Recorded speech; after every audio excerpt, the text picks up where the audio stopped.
You're there, Yeah. Dakota, right? Yeah. Technology never ceases to let us down. What? Wait, was the intro? Did the intro not go? The intro played, but it was also playing with some podcasts of yours along with it. Oh dear. I apologize. A little bit of a technical issue at the board. We have we have reached DEFCON 5 here. Okay, well, yeah, sorry about that. You know, it's weird when I play the intro, I can't actually hear it, and I can't hear any of the audio that's playing on my Mac. So apparently, I was accidentally playing something else in the background. My apologies about that. Thanks for bearing with us, though. Um, I'm in Colorado right now, as always, in Fort Collins. And, you know, over the weekend, we had some pretty dreary weather. The weather gods must have been listening to the podcast because I was bragging about how wonderful Colorado weather was, and it rained all weekend, pretty dismal. One day, I don't think we got out of the 40s, so it was cold and rainy and dreary. So now we know what you guys were dealing with the past week or so in the East Coast. But now it's nice outside, and I won't jinx it, won't talk about it too much because I want that weather to continue. How's the weather out there? It's going to be great tomorrow, and we are just barely missing the brunt of a nor'easter out over the ocean this weekend, which is good. I don't want a driving rainstorm on a weekend in May, but we are mostly missing that, and then unfortunately it looks like a big upper level low just parks over us next week. So the dry, sunny weather is being rationed. Tomorrow is about it in the next 7 days. It does not look pleasant at all next week, but it's nice out now. It's enjoyable. The windows are open. It's the best time of the year. Nice, nice. Glad to hear that. I know you guys were really reeling from those clouds that we call them. I saw the Capitol weather getting tweet out. The sun is out. That's the sun. I guess it was so unrecognizable to them. But let's get into our tweets this week. And my first tweet this week is kind of a rant I have. So bear with me here. The tweet is from James Hyde. You can follow him at WXMedler. And his tweet says, "Tim Marshall is in it. What a baller." Quote unquote. He was quoting the Base Hunters. And they had a video of a storm chaser, a professional storm chaser, I guess, a research storm chaser, I should say. And they were deploying a pod to collect data from the tornado. This was the big tornado that happened in outside of Sulphur, Oklahoma. And we actually know someone who is in the group, Jake DeFlitch, good friend of ours, who was on the show a few weeks ago.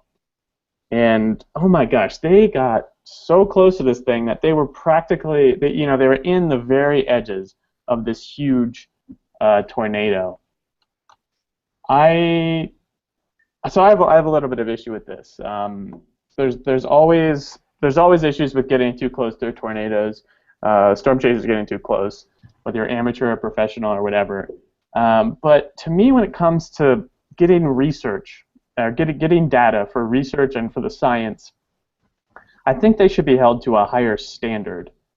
And there's always some risk with this kind of research, but the risk I think they put themselves in was not worth it. I think they were in the area where if the tornado had the unexpected kind of wobble or jog, they would have been in a really, really bad situation.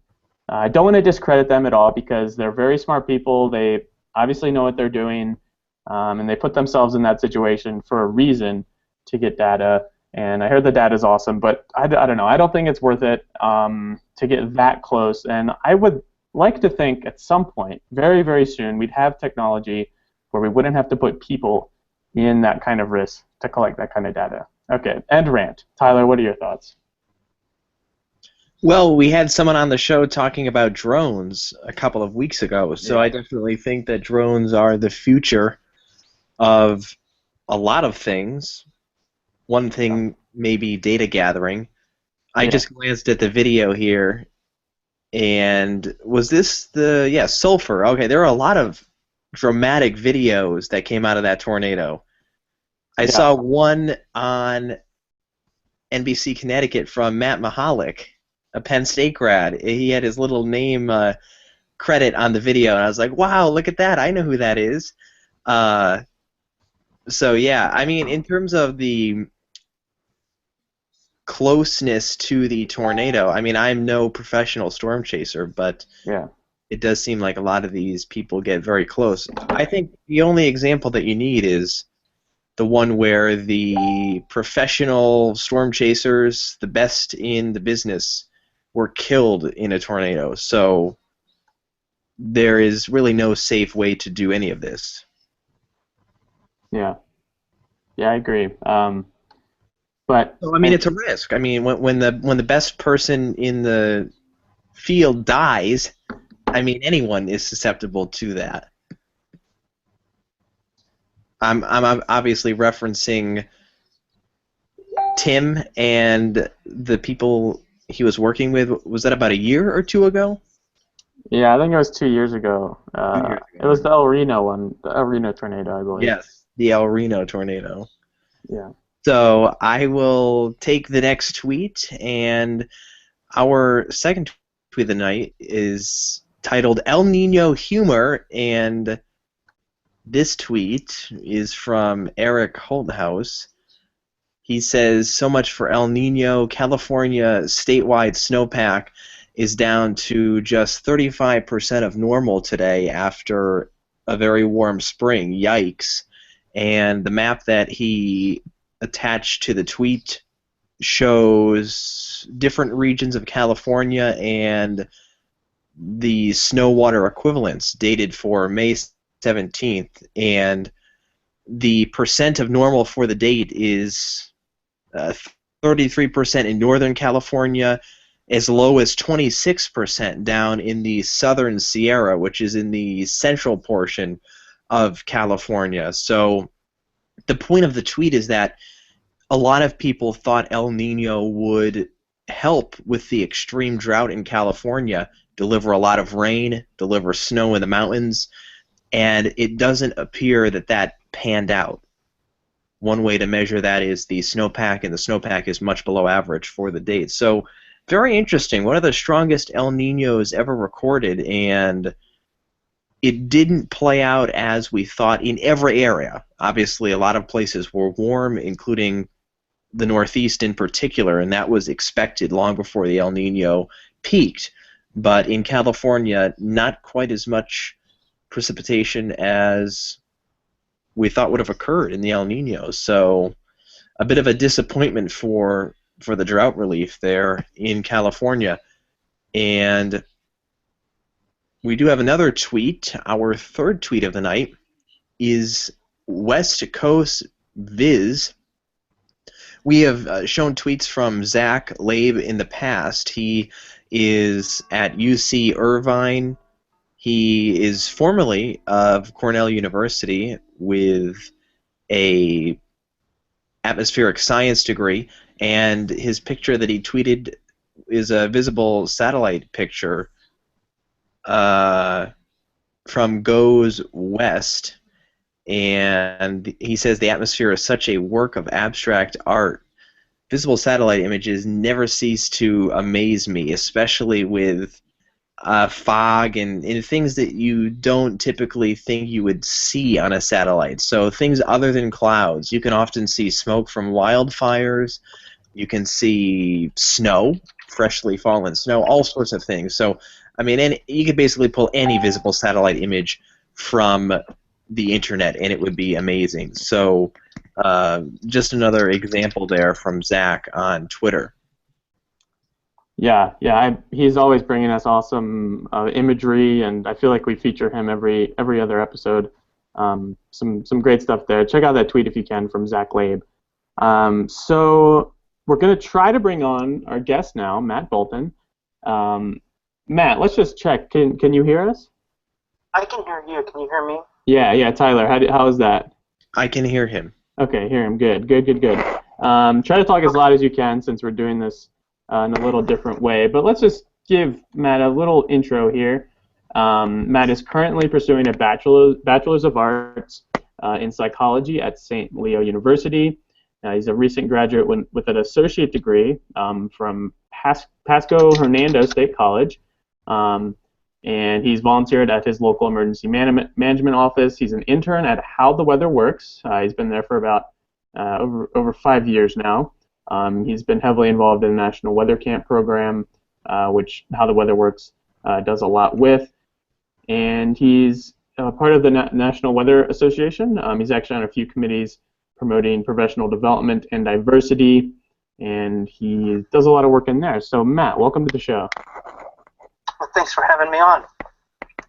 Yeah, so I guess we can dive right into it. How did you kind of get your start in weather? What was kind of the thing that brought you into it, and what kind of drives your passion for weather? That's a very good question. I don't know. I've always been interested in severe weather, mesoscale forecasting, tropical meteorology. That's always been an interest, and that's been a large focus of my internship research. I've done a lot in education. I enjoy weather education, different things along those lines. For me personally, it started out, I guess, really as a fear of weather that I then channeled into an interest. Gotcha. Huh. Well, that's cool. So I'm assuming the tropical stuff is your interest. Is that based on because you're from Florida, I presume, or you lived there for some time? That being from Florida has been a large part of that. I think I remember going down once to the Hurricane Center, and it was like, oh wow, this is actually, an entire office dedicated to hurricane forecasting. Having lived through several hurricanes, 2004, 2005, I experienced some of those storms firsthand, and I think that played a key role in my interest. Actually turning into an interest from a fear, because it started out, every other day I'd ask my family, is there going to be a tornado today? And that was regardless of the weather for the day. It could be clear skies out, but is there going to be a tornado today? And that actually goes into some of the autism stuff I'm going to talk about tonight.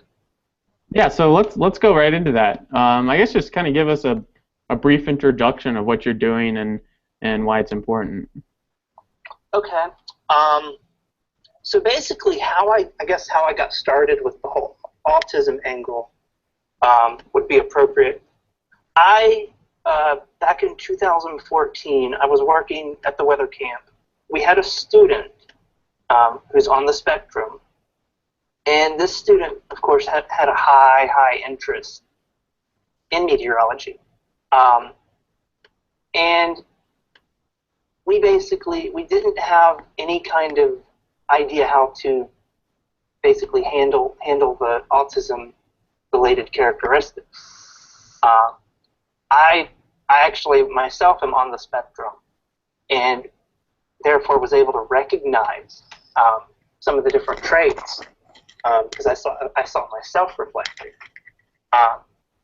So we were able to handle that, in an appropriate manner, and engage him in a way that he understood our weather activities and different things that we did at the camp. But it was from that I really put my foot down on the issue and said, I want to do something about this, because it's not something that people think of. And as I went forward, I said, we didn't have a plan. So is anybody else in the weather enterprise thinking of these issues? So that's basically how I approached it.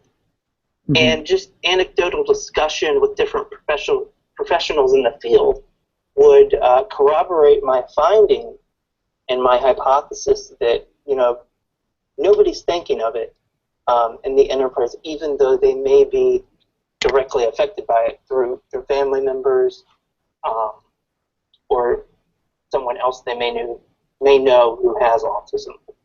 Gotcha. And I guess from there, I mean, it's just slowly ballooned.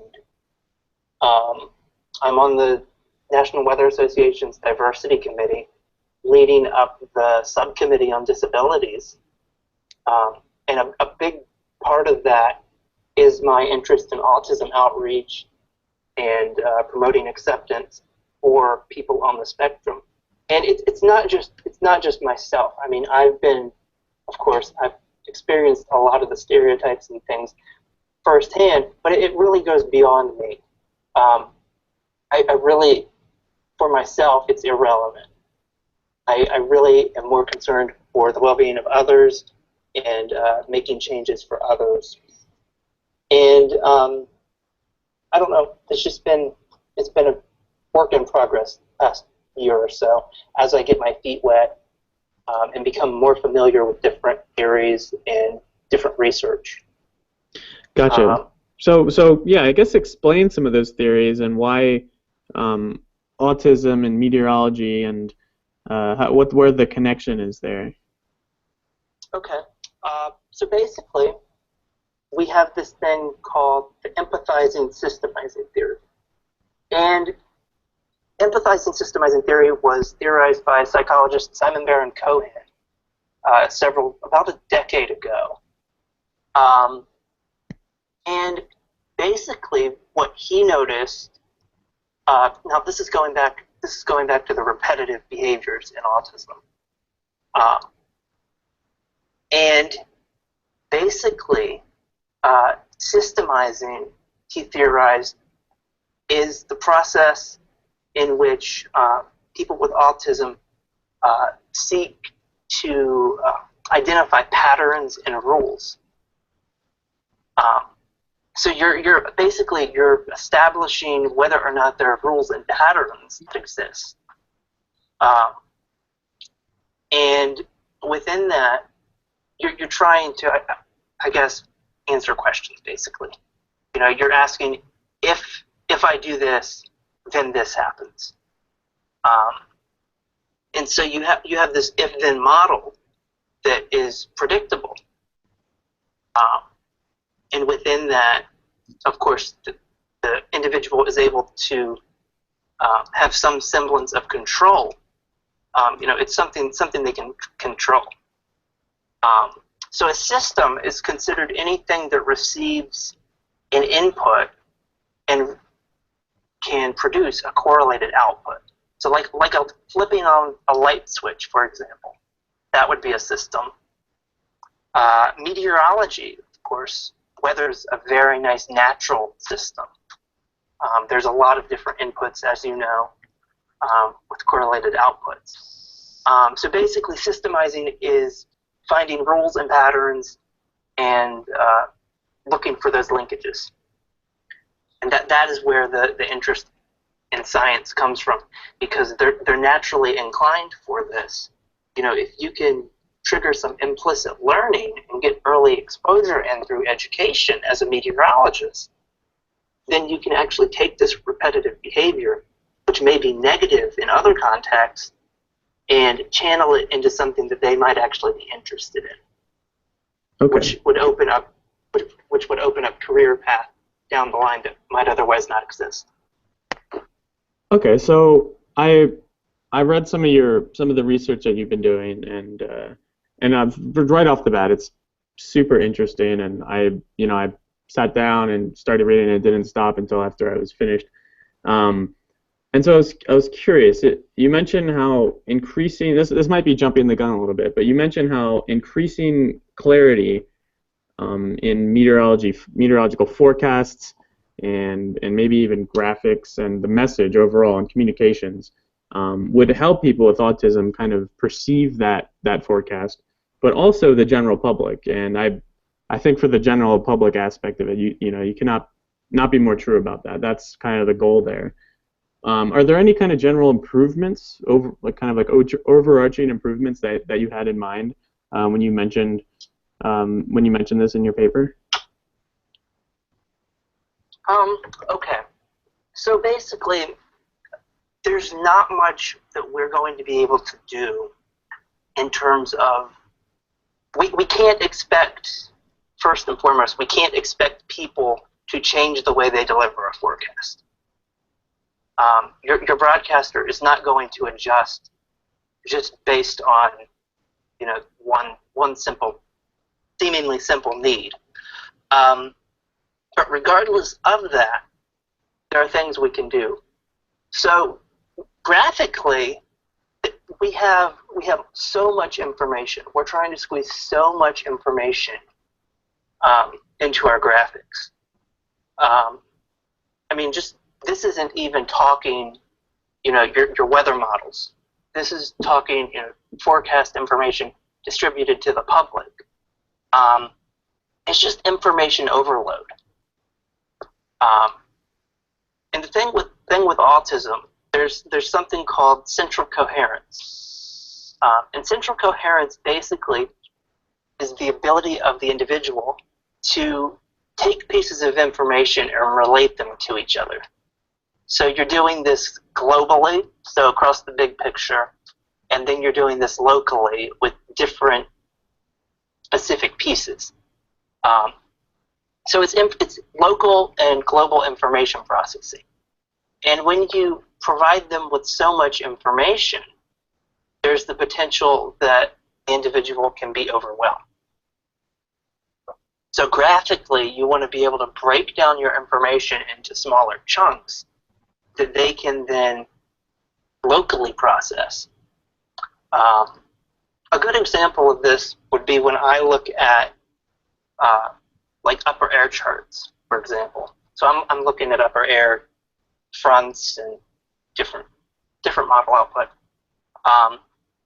I can find the short waves really, really well, but I have trouble in the greater scheme of things relating those short waves to the bigger pattern.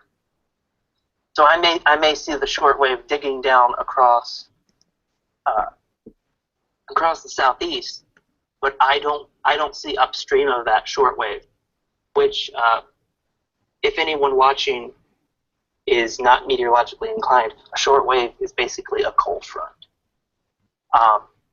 So I see the cold front, but I'm not necessarily able to always relate it to the larger pattern. That's just one example. Okay. But weak central coherence is actually, it's seen largely as a benefit. It's just basically a different cognitive style that is locally focused. So what we see with weak central coherence is a skill. This has been empirically proven in the literature, peer-reviewed, that individuals with autism are very, very good at local processing. So they can, they can look at small pieces and notice change. Weak central coherence is part of the attention to detail that presents in autism, much like systemizing. Both are associated with extreme attention to detail, and the difference is that weak central coherence holds that the individual, no matter how long they focus on the overall picture, is forever going to be lost in the details. Okay, so systemizing. If you can finish up there. Go finish up. I have a follow-up question after you're finished here. Okay, so whereas systemizing is systemizing would hold that given enough time, the individual would be able to internalize the information and eventually, potentially master it. Okay, so that such focus on detail, that kind of part of it, where do you think that finds its strength the most in meteorology, whether it's forecasting or programming behind the scenes or making graphics? Is there a part where that strength can really be used to its full potential? Okay, yes. Now it's going to depend on whether you're systemizing dominant or if you're central coherent dominant. So obviously, if weak central coherence is stronger than the systemizing output you have inherently, then, like such as with myself, you'll find that the individual isn't able, like within forecasting, they're not able to put all the pieces together. But if they're systemizing dominant, they can still have that attention to detail without the global processing inhibition. So if you're systemizing dominant, you will see that strength. They'll be very good at piecing together things. I guess I hope that answers your question. Yeah. When you were describing that, I could see the difficulty there, but I also see that as you can really use those as strength, especially for weather forecasting when there is so much attention to detail and so many details that exist. So kind of on a different note here, you also mentioned how mentoring programs for individuals with autism are extremely important in meteorology, and I think that's kind of an important thing for all individuals in meteorology, especially when you're in high school, or maybe if you're just kind of in undergrad and kind of getting the feel of things. How do you think we can ramp up these efforts for all individuals, and specifically for individuals with autism?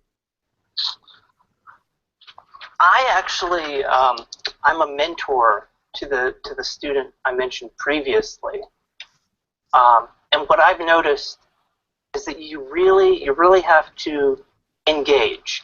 Mm-hmm. So you have to obviously recognize the behavior, and then within that you have to obviously accept it, and be willing to work with them. But within that, you basically, it's engaging them, one-to-one. You want to get them interested as best you can. You try to pique their interest. Just trying to think of my own mentoring process here. Yeah.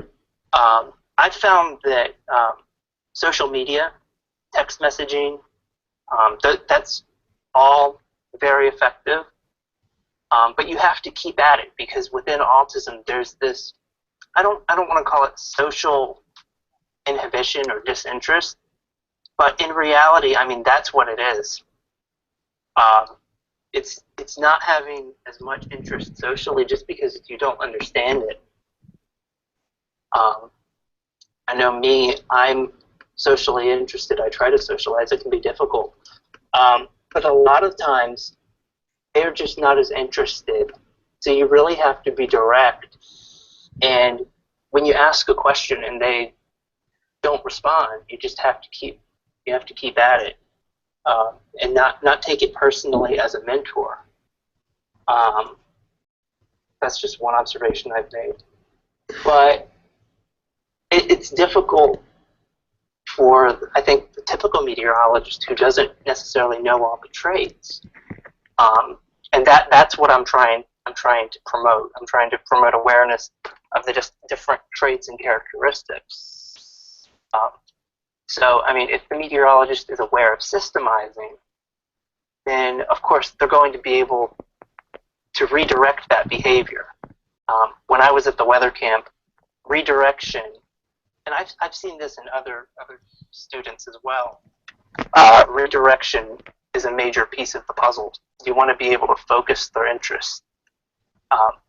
So they may be interested, for example, you might have like a topic, you're talking about severe weather, but their interest may be in oceanography. You have to get them focused, and that's a big part of it. I hope that helps there. Yeah, so Tyler has a question, actually. Tyler, go ahead. Yes, I find this a fascinating conversation. Matt, I have a question for you. Would you say that there is a higher concentration of autistic individuals in the field of meteorology than in That's other a fields? good question. Yeah, go ahead, Matt. Is he okay? So yes. So the question was, would you say there is a higher concentration of autistic individuals in the field of meteorology than in other fields? Yes and no. And I say yes and no just because I've seen it, but it hasn't been empirically proven. Um, That makes it's hard sense. for me to say one way or the other whether meteorology specifically, just because there's been no work. There's been no direct correlation scientifically for that. However, there was a study released in 2001 by Simon Baron Cohen that was following up on his systemizing theory. And basically, he was testing, he developed this questionnaire called the Autism Quotient. And he looked at different groups of students. He was testing for autistic traits. The Autism Quotient is a clinical pre-screening tool for autism. So with this test, he looked at 3 or 4 different groups of students across science, social science, and humanities programs at Cambridge University in England. He found a positive correlation between not necessarily autism, because he wasn't specifically looking at diagnosed individuals, but characteristics. So he found that the individuals who were enrolled in the science programs, science, social science, had higher autistic traits than those who were enrolled in the humanities. And the social science students, actually, hold on, let me double check. Yes, that's correct. Science scored higher than social science and humanities, whether they were confirmed to be on the spectrum or not.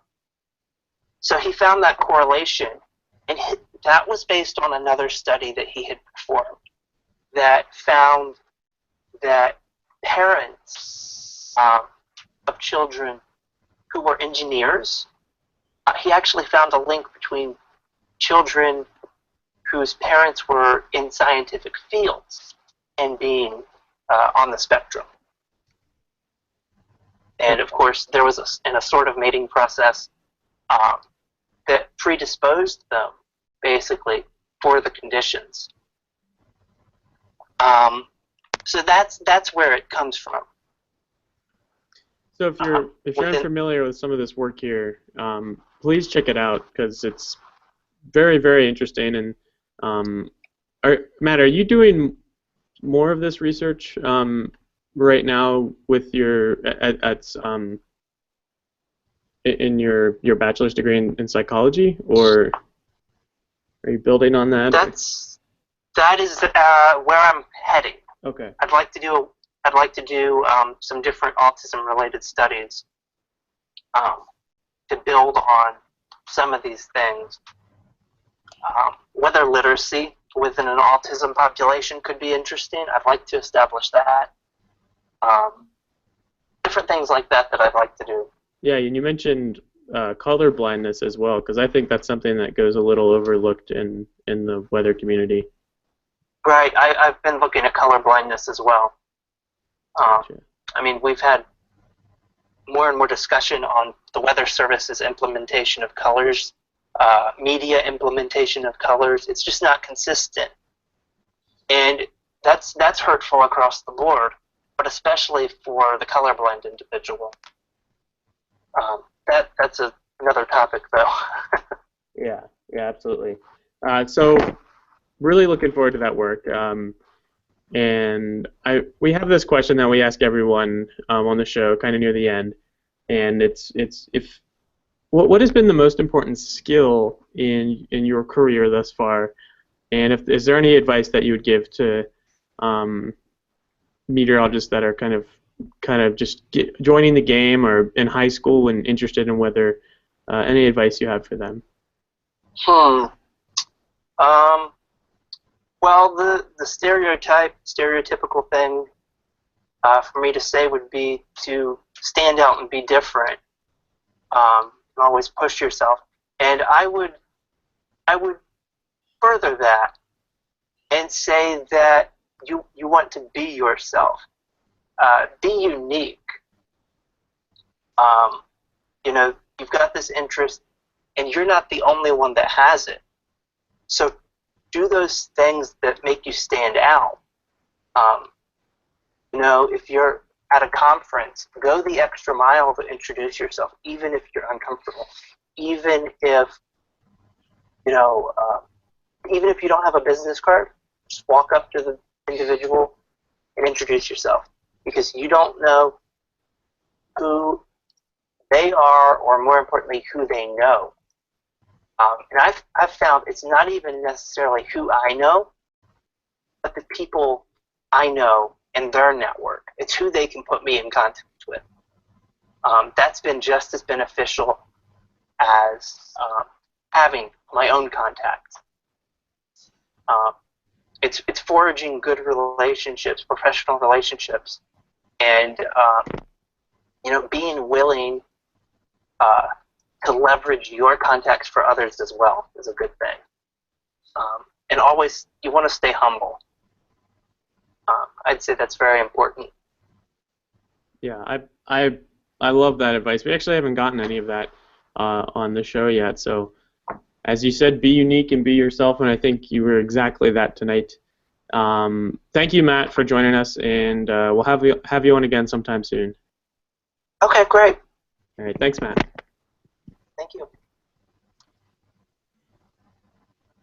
And we thank Matt for coming on to this evening's show. A very interesting discussion. It's one that you don't hear very much about. I don't know many people having the discussion that we just had.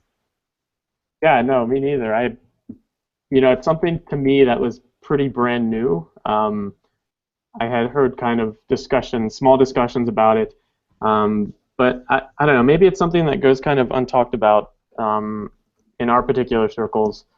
But it's certainly interesting and certainly very important for our field, especially as we continue to advance and become more diverse of a community. And we are still working on the website. I know that question is headed my way, but what's the time frame there, Tyler? There is no set time frame, but the foundation is poured. At your request, it needs some polishing up, and hopefully we'll have that within a few weeks, and we'll be able to release the URL. Oh, that's music to my ears. I wanted to mention a project that I've been working on, brand new project. It's going to be kind of a side project of the Weather Junkies, and it's called Weather Ready or Not.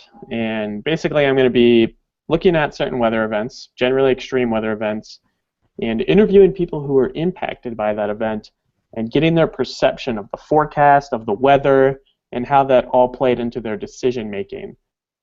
It's something that's very interesting to me, and hopefully I can make it interesting for you as well. And they're probably going to be monthly shows. I guess they're not. It's not a show. It's more of just an episode, and it'll be pretty short, looking around 30 minutes. So if you like that, please let me know. I would love some feedback on the first episode. You can check out the first episode on the Weather Junkies iTunes and the SoundCloud, and anywhere else it's on, except for YouTube. I'm not uploading it to YouTube. So please let me know what you think.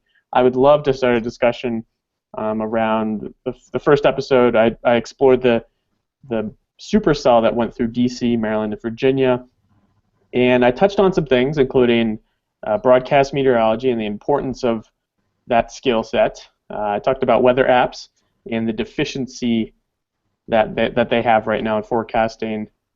And so I would love to know what you think, and I'll be making some more of those in the future as well.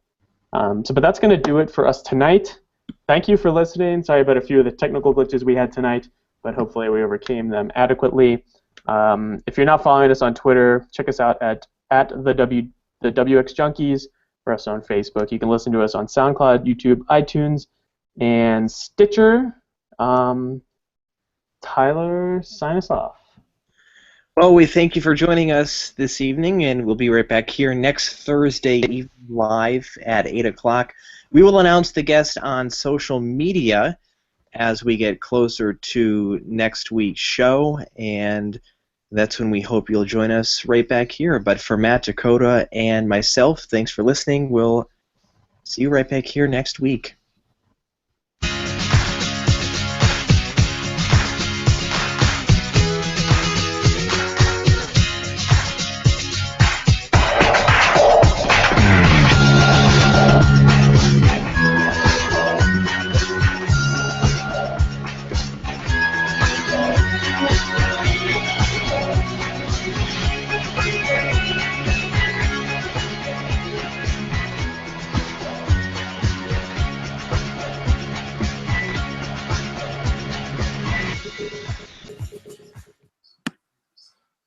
Now, I gotta go, Julia. We got cows.